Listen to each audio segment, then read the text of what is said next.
Assalamualaikum warahmatullahi wabarakatuh.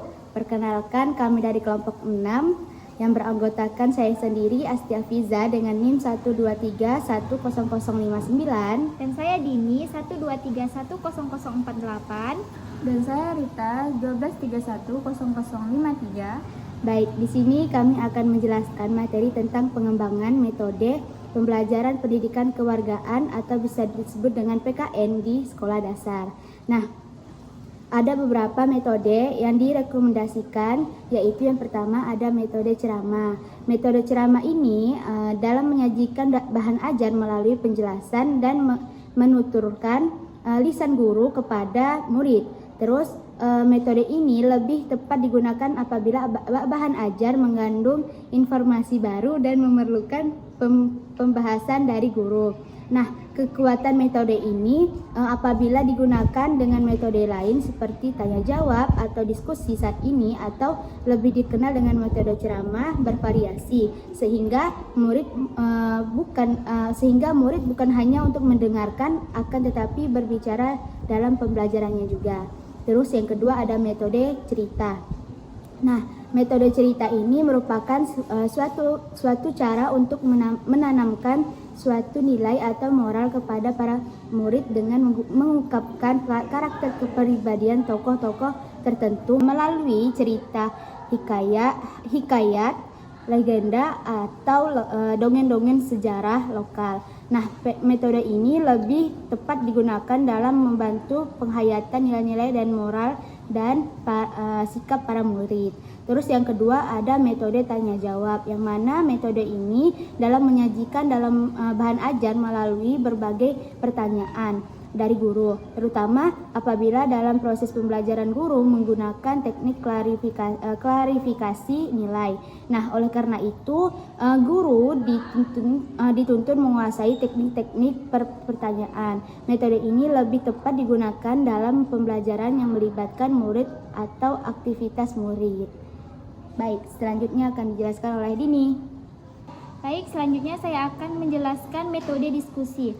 Nah, metode diskusi ini digunakan untuk tujuan agar dalam proses pembelajaran terjadi komunikasi banyak arah. Nah, komunikasi banyak arah ini yang terdiri dari guru dan murid. Murid guru dan murid-murid dituntun dalam pembelajaran dan berorientasi pada cara belajar murid belajar aktif. Akan tetapi dalam menggunakan metode ini, satu hal yang tidak boleh dilupakan, harus ada masalah yang didiskusikan. Oleh karena itu, metode ini lebih tepat dipakai dalam pembelajaran pendidikan kewarganegaraan yang menggunakan teknik value inquiry.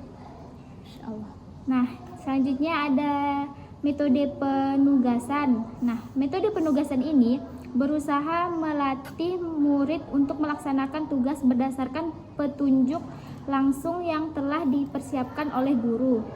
Tujuan penggunaan metode ini yaitu agar murid memperoleh pengalaman langsung nyata, bekerja mandiri dan jujur. Sebagai contoh misalnya nih, murid ditugaskan menulis pengalamannya dalam menolong adiknya. Tugasnya yaitu menulis dalam peristiwa apa yang dia menolong adiknya, bagaimana cara menolongnya, dan bagaimana perasaannya pada memberikan pertolongan dan seterusnya. Selanjutnya penjelasannya saya berikan kepada Rita. Baiklah, saya di sini akan menjelaskan tentang metode permainan atau kompetisi. Metode ini sangat menarik murid dalam membangkitkan motivasi belajar. Latihan mengambil keputusan dan terutama dalam menciptakan suasana senang dalam belajar. Dengan suasana senang, maka materi pembelajaran lebih mudah diserap murid. Oleh karena itu, metode ini berusaha dalam menyajikan bahan ajar melalui bentuk permainan atau kompetensi. Permainan dimaksud adalah permainan yang diciptakan sendiri oleh guru dan dapat berupa teka-teki, papan bergambar, kotak rahasia, kartu bergambar, dan lain-lain yang diciptakan guru. Isi pesan yang dimuat dalam permainan ini hendaknya tetap berupa nilai, moral dan norma sesuai dengan tuntunan pendidikan kewarganegaraan atau PKN. Yang terakhir itu ada metode simulasi.